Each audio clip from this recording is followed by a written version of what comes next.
Embora sejamos afortunados por viver em um mundo onde os investigadores têm todo tipo de ferramenta útil à disposição, é um fato estatístico que muitos países ao redor do mundo têm hoje taxas menores de resolução de crimes do que em anos anteriores.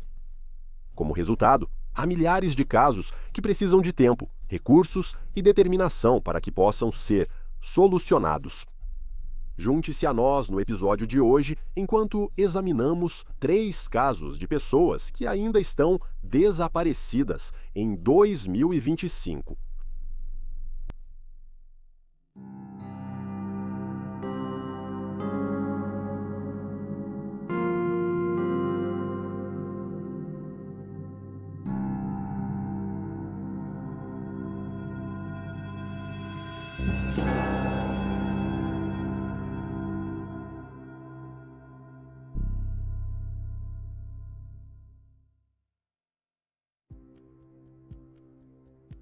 Daniel Barter.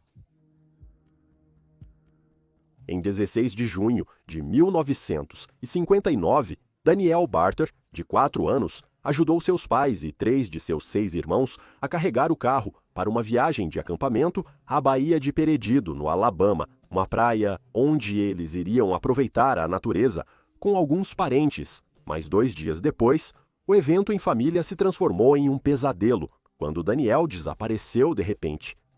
Seus pais recordaram que, na manhã do dia 18, ele estava descalço e usando a mesma cueca cinza da noite anterior. O garotinho pegou um refrigerante e começou a brincar por perto, mas poucos minutos depois, sua mãe, Maxine, olhou e percebeu que ele não estava mais lá. Ela chamou o marido, Paulo, e a família procurou pela área, mas ninguém viu o menino de 4 anos. Nas horas seguintes, as autoridades vasculharam tanto a terra quanto a água, utilizando cães farejadores, helicópteros, mergulhadores e policiais a cavalo. Como a área é naturalmente pantanosa e abriga vários predadores, os investigadores teorizaram que ele havia sido levado por um animal. Diversos jacarés foram abertos procurando os restos de Daniel, mas nada foi encontrado. Apesar dos perigos da área onde ele estava brincando, muitos acreditam que Daniel foi tirado de seus pais. A mãe dele afirmou que 1 mês antes do desaparecimento, ela viu um veículo suspeito estacionado em frente à casa deles. Quando ela se aproximou do lado do motorista para ver o que estava acontecendo, o motorista cobriu o rosto com um jornal antes de sair em alta velocidade. Na mesma época, um vizinho afirmou ter visto um homem espiando à noite no quarto do garoto. Apesar de encontrarem pegadas sob uma janela e fazerem moldes, os investigadores não obtiveram resultados.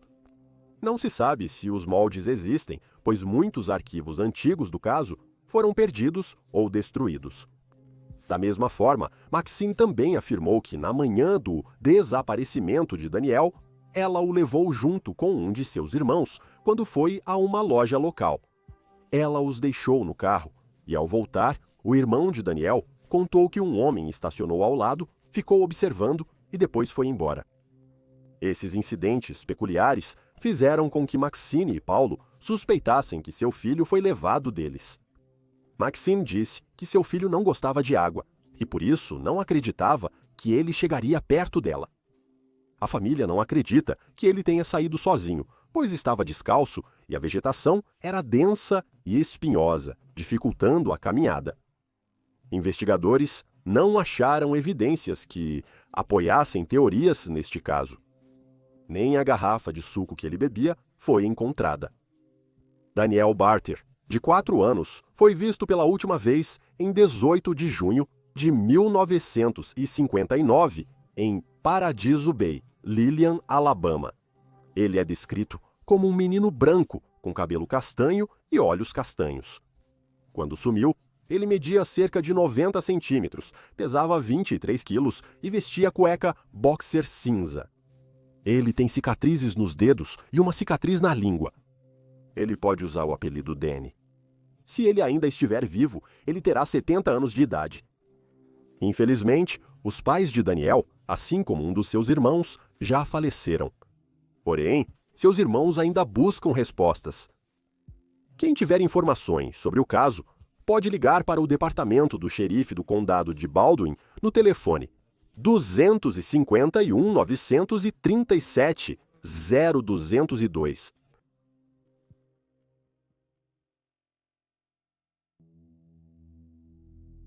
Steve Arrowwood.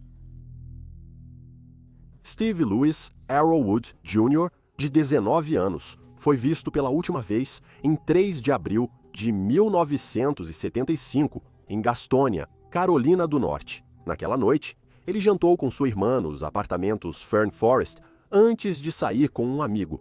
Ele deixou o amigo por volta das 10h30 da noite, mas Steve nunca voltou para a casa dos pais, no quarteirão 400 da Chestnut Street, e nunca mais foi visto ou ouvido desde então. Segundo a família, ele já havia saído de casa de repente antes, em 9 de março de 1975. Ele deixou um bilhete para eles, mas não disse para onde pretendia ir. Descobriram que ele retirou $815 da poupança. 11 dias depois, seus pais receberam uma carta dele dizendo que estava seguro, bem e com um novo emprego.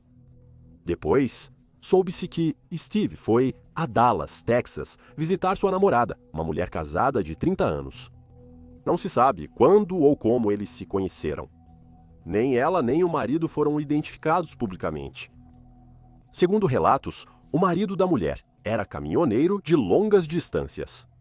No dia 30 de março, ele pegou os dois juntos e ameaçou matar Steve.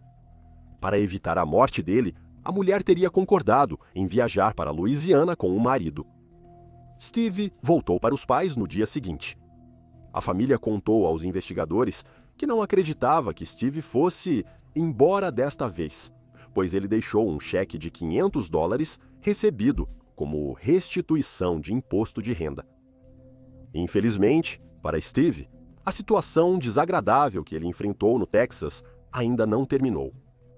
Após voltar à Carolina do Norte, ele contou aos amigos que achava estar sendo seguido. Especificamente, ele acreditava que o marido da namorada dele estava seguindo ele. No dia do desaparecimento, Steve viu o carro do marido da namorada enquanto estava com um amigo, e o veículo chegou a segui-los por um tempo. Horas depois de ter deixado o amigo, o carro de Steve foi encontrado estacionado perto da piscina no Fern Forest Apartments. A porta do carro estava aberta e as chaves na ignição. Seus pertences continuavam no carro enquanto uma cueca masculina foi achada no chão próximo. Em 7 de abril, 3 dias depois, uma carta chegou em sua casa, endereçada a ele. Ela veio de Nova Orleans, o mesmo lugar para onde sua namorada tinha ido com o marido. Os investigadores leram a carta, mas disseram que ela não trazia informações úteis. A mulher disse que não viu Steve após ele sair do Texas. O marido dela foi encontrado e entrevistado 2 semanas após o desaparecimento do jovem de 19 anos, mas se recusou ao teste do polígrafo e foi liberado. Não se sabe se ele é suspeito oficial no caso. Em março de 1980, um corpo não identificado foi achado na floresta do condado de Robeson, Carolina do Norte. A morte do homem foi homicídio, provavelmente entre 1979 e início de 1980. Os restos mortais foram inicialmente atribuídos a Steve, mas ele logo foi descartado e o corpo segue sem identificação. Steve também foi descartado como o John Doe do condado de Will, vítima de homicídio em Illinois em 1998, e o John Doe do condado de Vernon, vítima em Missouri em 2002. Ambos os John Does estão atualmente passando por testes de genealogia. Sem novidades sobre o caso de Steve nos últimos anos. O principal suspeito é o marido da mulher, com quem Steve tinha um caso, já que Steve não tinha problemas com outros. Steve Arrowwood está desaparecido em Gastonia, Carolina do Norte, desde 3 de abril de 1975. Ele é um homem branco de cabelo loiro e olhos azuis. Ele mede entre 1,73 m e 1,75 m e pesava cerca de 66 quilos na época do seu desaparecimento. Ele, às vezes, usa seu nome do meio, Luiz, e tem uma pequena marca de nascença avermelhada no queixo, além de uma pequena cicatriz embaixo do queixo. Se ainda estiver vivo, terá 68 anos. Seus pais já morreram, mas suas 4 irmãs ainda o procuram.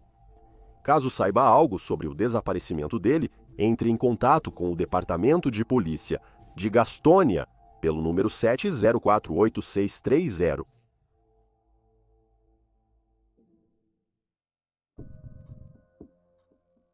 Os irmãos Vocella. Charles C. J. Vocella, 3 anos, e William Billy Vocella, 2 anos, foram vistos pela última vez em Rochester, New Hampshire, em 9 de outubro de 1986. Eles foram sequestrados pelo pai, não guardião, Charles Martin Vocella Jr. Vocella conheceu Ruth Parker, mãe de seus filhos, por um anúncio pessoal na revista Nature em 1981. O relacionamento começou com cartas e ligações telefônicas, até que, após meses de idas e vindas, o casal se encontrou pessoalmente. Após o encontro, Ruth decidiu se mudar para New Hampshire, onde Vocella morava. Ela logo passou a gostar dele, descrevendo-o como inteligente e aparentemente honesto. Vocella se interessava por alimentos saudáveis e pelo mercado de ações, e era filho único. Ele contou a Ruth que se aposentou recentemente do ensino em escola primária e, ao falarem sobre filhos, disse querer uma sala cheia, mas afirmou não saber lidar com bebês e que ela cuidaria das crianças. Logo, Ruth ficou grávida do primeiro filho deles, dando à luz no final de 1982. 2 anos depois, nasceu o segundo filho deles, Billy. Nos primeiros anos, a família de 4 parecia feliz. O casal lucrava reformando e vendendo casas, permitindo que Ruth ficasse mais com as crianças. No entanto, com o passar dos anos, Vocella foi se tornando cada vez mais reservada e passava cada vez menos tempo com a família. Em alguns dias, mal falava com Ruth ou os filhos. Em outros, nem voltava para casa à noite. Vocella mudou tanto que Ruth quase não a reconhecia. Ele era controlador, impulsivo e confrontador. Ele não queria que a mãe de 2 filhos trabalhasse, achando que, fora de casa, ela não teria tempo para os filhos. Ele também era conhecido por dar a ela um orçamento rigoroso para alimentação e itens domésticos. Quando amigos ligavam para Ruth, Vocella dizia que ela estava ocupada. Ele tentou convencê-la de que sua família não queria falar com ela, não se importava e a havia esquecido. O ponto final para Ruth foi quando Vocella comprou uma casa para reformar sem consultá-la. Ela achou o imóvel muito deteriorado e impróprio para morar com as crianças durante a reforma, pois era escuro e com pregos expostos. O casal concordou que Ruth ficaria com C.J. e Billy em um apartamento até a obra terminar, mas Vocella dificultou, colocando os pertences em um depósito e inventando desculpas para não entregar o que ela pedia. Então, do nada, Vocella informou Ruth que queria o divórcio. Ruth buscou um advogado, pois seu marido não conseguia responder diretamente sobre os arranjos de custódia e outros assuntos. Durante os procedimentos iniciais, ela notou que seu marido se preocupava mais em dividir os bens do que no acesso às crianças. Ruth trabalhou em um fast food para pagar as contas enquanto a sobrinha cuidava dos meninos. Vocella disse que cuidaria de C.J. e Billy enquanto trabalhava, mas frequentemente os deixava com seu pai, Charles Sr., e não os devolvia no prazo combinado. Na manhã de 9 de outubro de 1986, Ruth deixou os filhos com a babá e foi trabalhar. Mais tarde, Vocella pegou as crianças e disse à futura ex-esposa que as devolveria sábado, mas na sexta ligou avisando que levaria os meninos para Connecticut visitar uma tia e chegaria tarde. Vocella ligou no sábado à noite e disse que as crianças queriam ficar com ele até segunda, pois estavam se divertindo. Ruth lembrou que ouviu os 2 meninos ao fundo, mas Vassella se recusou a deixá-la falar com eles. Na segunda-feira, ele e as crianças não apareceram. Ruth foi imediatamente ao escritório de Vassella para descobrir o que estava acontecendo, mas quando chegou lá, o escritório estava deserto. Um funcionário saiu do prédio com uma caixa e disse que Vassella vendeu o negócio no fim de semana, fazendo todos perderem seus empregos. Ruth, aflita com a possibilidade de que seu quase ex-marido havia levado os filhos sem intenção de devolvê-los, foi ao escritório do advogado. Ela tentou ligar para os pais de Vassella no caminho, mas eles disseram que não sabiam o que estava acontecendo. Ela então parou no depósito para pegar fotos das crianças para ir à polícia, mas ficou chocada ao descobrir que estava vazio. Ela descobriria depois que Vassella vendera tudo em um leilão meses antes. Ao voltar ao apartamento, ela percebeu que todas as fotos das crianças tinham sumido. Não restou nenhuma. Vassella arruinou a vida de Ruth. Ele não só tirou os filhos dela e vendeu todos os seus pertences, como também esvaziou as contas bancárias, pegou o cartão de crédito dela, removeu a agenda de endereços, provavelmente para dificultar o contato com a família dele, e ainda desligou os pagamentos automáticos do carro nos meses anteriores, o que fez com que o veículo fosse retomado por falta de pagamento na época do desaparecimento. Mesmo com a urgência, Ruth teve dificuldade em obter ajuda dos investigadores. Naquele tempo, não existiam leis claras sobre sequestro parental e os policiais acreditavam que as crianças estavam seguras com o pai. Afirmaram que seria difícil encontrar duas crianças sem fotos. Ruth perguntou a várias pessoas, até que uma colega lembrou ter gravado seus filhos num piquenique da empresa e talvez tenha filmado Billy e CJ. Felizmente, ela conseguiu. As imagens estavam um pouco granuladas, mas eram melhores do que nada. Enquanto comparecia ao tribunal nas semanas após o rapto, um juiz concedeu a guarda temporária para Ruth, o que levou a polícia a acusar Charles de interferência na custódia. Em 3 de abril do ano seguinte, foi emitido um mandado federal de prisão por fuga ilegal para evitar a acusação. Nos anos seguintes, os meninos foram vistos em vários estados e investigadores descobriram que Vassella vivia fora do sistema e provavelmente armado. Apesar de procurar seu advogado para tentar a custódia, ele nunca contou onde estava. Os pais de Vassella intervieram entrando com uma queixa civil contra sua nora, alegando que ela abusava das crianças, mas os investigadores não encontraram nenhuma evidência que corroborasse a acusação. Uma pista promissora apareceu quando Ruth contratou um detetive particular.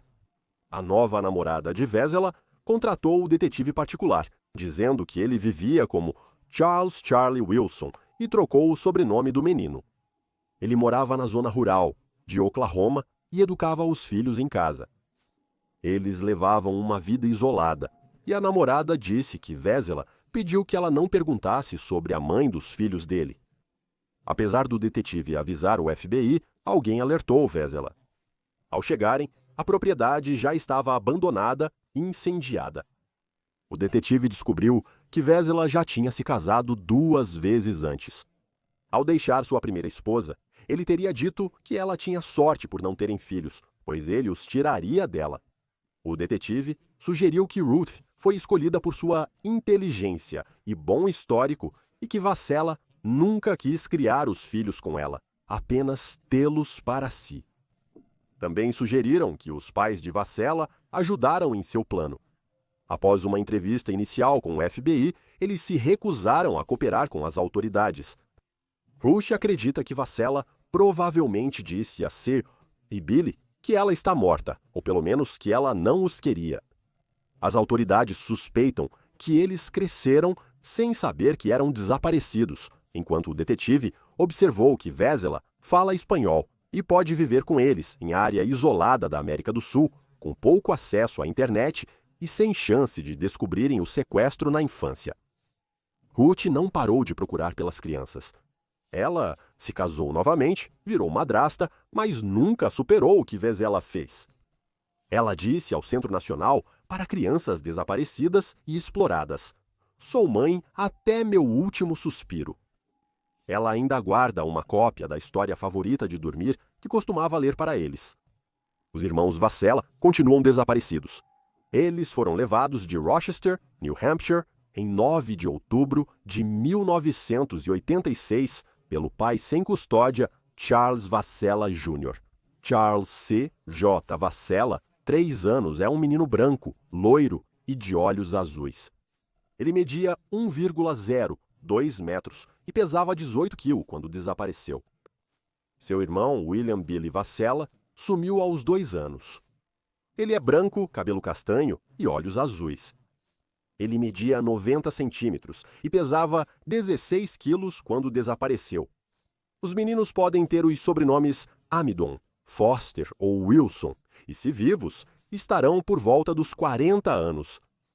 Quem tiver informações sobre o caso pode ligar para o Centro Nacional para Crianças Desaparecidas e Exploradas no 1808-435-678. O pai deles, Charles Vassella Jr., é procurado pelo FBI, que oferece recompensa de $25 mil por informações sobre ele ou seu filho. Vassella tem vínculos com Oklahoma, Nova Jersey, Pensilvânia, Connecticut e Flórida. Ele é um homem branco, cabelos castanhos, olhos azuis, 1,80 e 5 metros de altura e cerca de 102 quilogramas. Ele pode usar óculos e deve ter uns 80 anos, se ainda vivo. Ele é considerado armado e perigoso.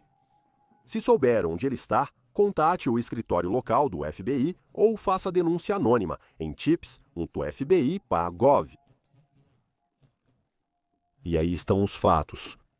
Comente abaixo suas teorias e especulações. E lembre-se de curtir este vídeo e se inscrever para apoiar o canal. Obrigado por assistir, fique atento, fique seguro e até a próxima.